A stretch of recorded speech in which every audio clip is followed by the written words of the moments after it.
There's lots of noise outside. I hope the mic is not picking it up. They recently built a park in front of my house. There was always a park there. They just built this playing area for children. So there's a lot of chatter there, and I don't know why from that direction sound travels. Anyway guys, welcome to the channel. This is Amir.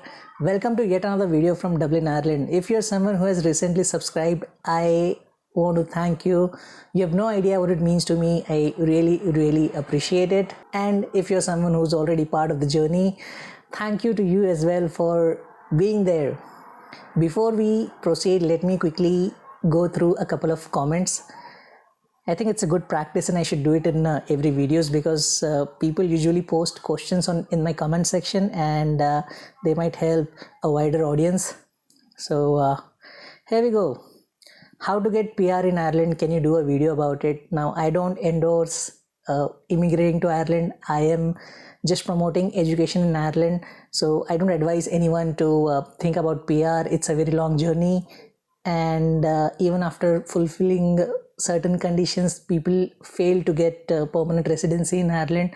But if you're someone who's looking out for that option, I'm sorry, you're on your own. I can't really help you. However, if you need any information about education, please reach out to me. I will gladly assist you and provide you all the information that you seek. Hi Amir, thanks for sharing. Have you explored Airbnb to find a good accommodation on a monthly basis? Yes, that is again an option. A lot of people, students especially, when they first arrive here in Ireland, they book Airbnb accommodations. But I would like to warn everyone that there are a lot of scams that take place. There's a restaurant in the basement of where I work, where few days ago a Spanish guy showed up with all his bags and luggage. According to him, he booked the place for 45 days, I think. It was 1100 euros, but it was a restaurant, so scams do take place. Be aware of those. But definitely Airbnb is an option. I have personally known a lot of people who have stayed in Airbnbs for a month or so until they could find a permanent accommodation for themselves. How's the job environment for law students from India?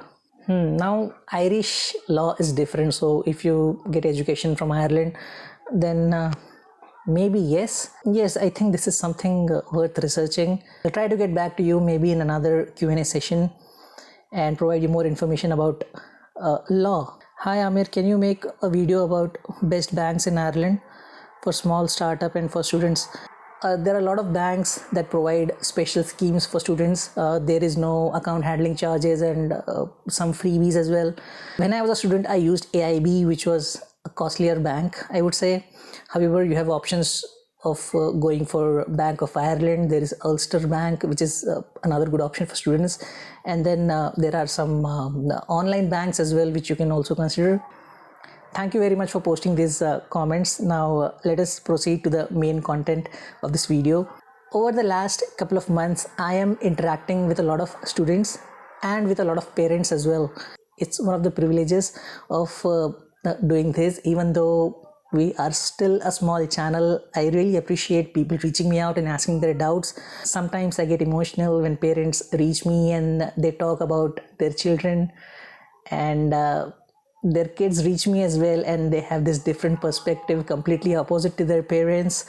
It's sorry, I don't want to discuss that, but we are talking about preparing yourself for studying masters in Ireland. I was supposed to do a video on graduate job opportunities, but through my interaction with a lot of you guys, I have learned that there are a lot of things that you need to know first.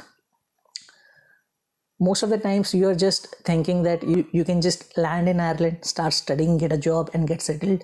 It doesn't really work like that. If you want to study in Ireland, or in fact in any other foreign country, you need to begin preparing at a very early stage. Maybe you're still in college in your home country. Your preparation should begin already. Now, I was at the IELTS test day before yesterday. If you don't know, I facilitate the IELTS test here in Dublin. Sometimes I'm an administrator, sometimes I'm a chief invigilator. So we have begun conducting the IELTS test, and I interacted with a student from South America. He's stuck because of the lockdown here in Ireland, and he is going to join one of the colleges. So he approached me, asked for help because of a prize If you don't know what Apprise is, please go to the website. It's our company. We help students through it. It's almost like a non-profit because currently we are not earning anything. We are not getting any commissions. We just want to do the right thing and help you in the right way. So this student from South America, he started preparing when he finished his secondary education. That time he decided that he would want to get education in an English speaking country, and all his grades, his personality, his English speaking, everything was up to the point. He was telling me what courses he has already done, what kind of jobs he has already done in toothpaste and soap making companies back at his back in his town. So I think that is the ideal way to start. You need to start preparing at a very, very early stage if you want to study successfully in a Western country like Ireland or any other country that provides excellent educational opportunities to you guys. That brings me to my first point.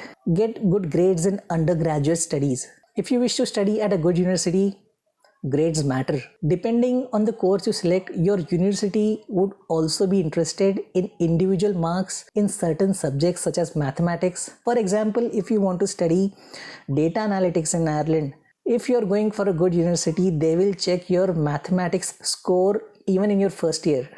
You also have to remember that the competition for places in top universities is very, very intense, and meeting minimum eligibility criteria is not going to be enough to secure a place. So your grades would matter to stand you out. I'm going to talk about it again in a little while and tell you, other than grades, what else you need. Second point, English test. Take an English test as early as possible. I'm not sure why, but it seems a lot of students are afraid to take English test. A lot of people approach me and tell me what is the way to bypass English language test. There is no way to escape English language test. You would have to take it because universities would like to know what is your competency and proficiency in that language, because the medium of delivery would be English. So it's really important for them. And if you're someone who's afraid to take an English test, don't worry. Prepare well in advance and study. Most of the time, students who don't score well appear for the test in a hurry. Don't do that. Take your time. Take an extra month to study and prepare yourself. And if you're not comfortable with taking IELTS, there are other options as well. You can go for TOEFL, which is as tough as IELTS. You can go for PTE, and nowadays you can take the Duolingo test as well, but I'm not sure in future whether Duolingo, it's difficult to pronounce, would be accepted or not. But during this pandemic, it is being accepted, and from what I've seen, the test format seemed to be very easy. You will have to prepare for it as well, but you have multiple options. There is no escaping English language test. Prepare for it in advance and give it your best, and try to get good marks in it as well. A good grade would again help you in securing admission at a good university. Moving on, skills and certifications. Skills and certifications show that you are practically prepared to give your best to the course and to the field that you have selected. It shows that you have knowledge and awareness and that you are prepared to take the next step in your career. So good grades along with validation of your skills through certifications will help you stand out from the competition that you get from other students in securing a place in top universities in Ireland or wherever your study destination is. Moving on, build a CV for yourself. Students really get confused when they are trying to create their CV for the first time. They think they don't have experience. So how do they go about it?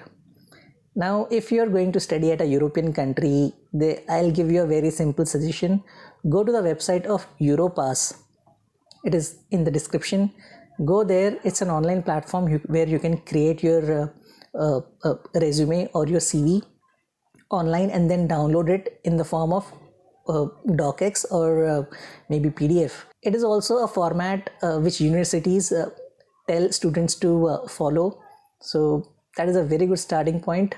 The Europass format has dedicated sections for skills and language proficiency, which is what universities are looking for. Now, I'm not saying that Europass format is accepted by all the companies as well. When you're going to look out for jobs, you will have to update the CV, maybe change the format if you like. But to begin with, start with Europass and then build on it as you learn more skills, get more knowledge, work on projects and things like that.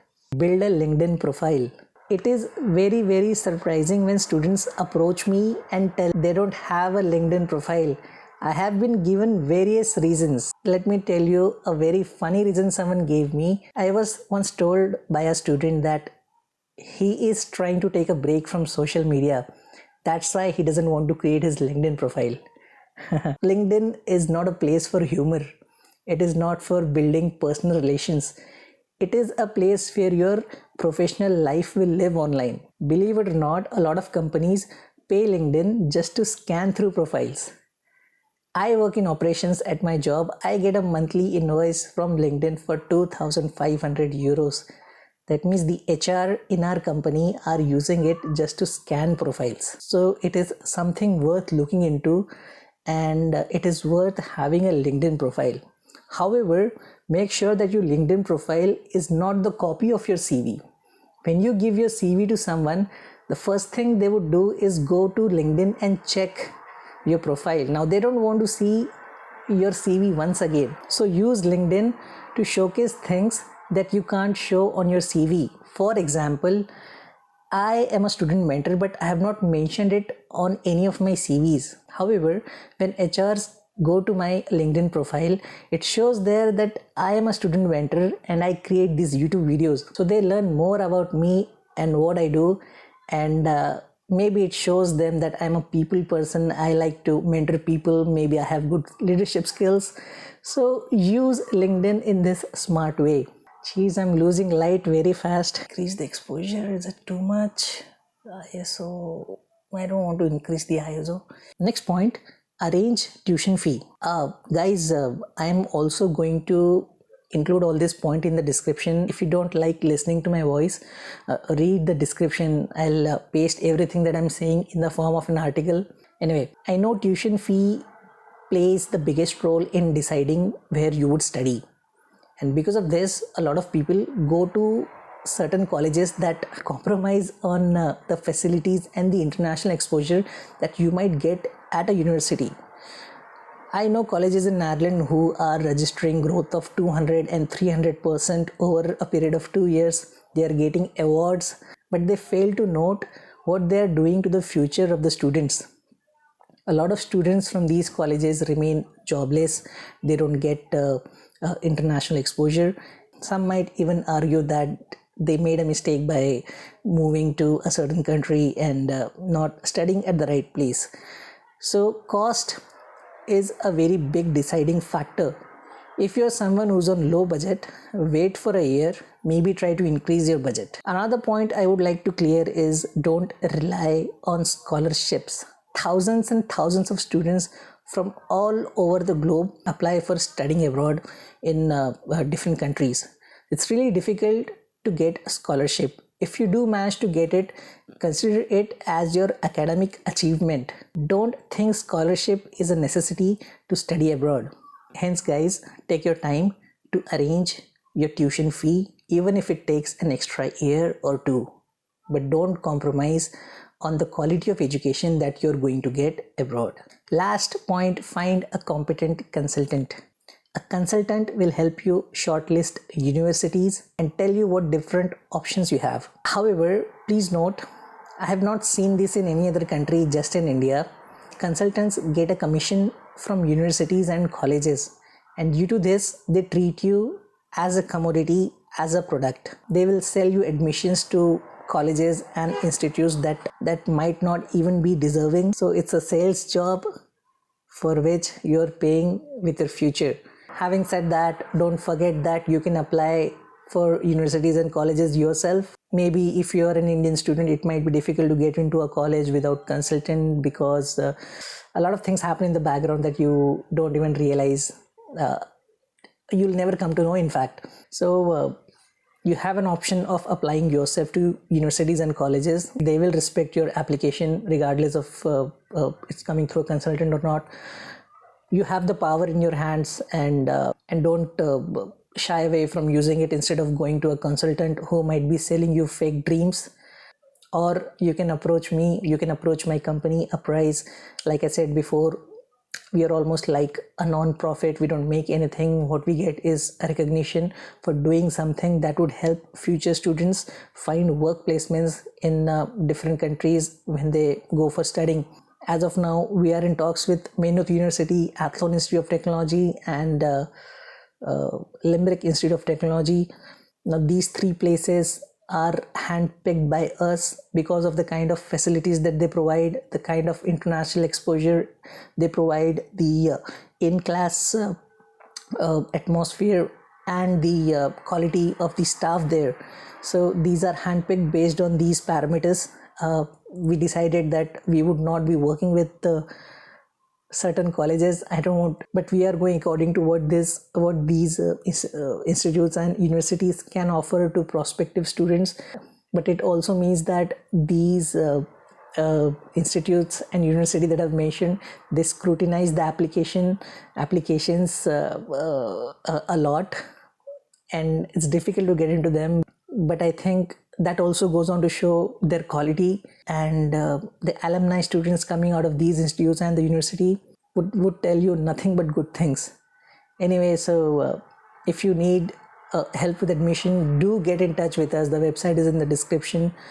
For students from India, I am the point of contact.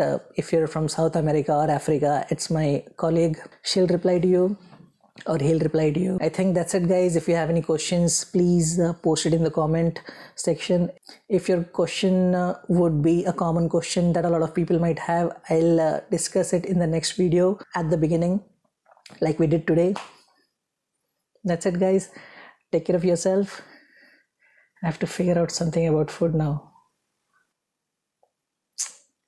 I hate dinner times. I have to. Jesus.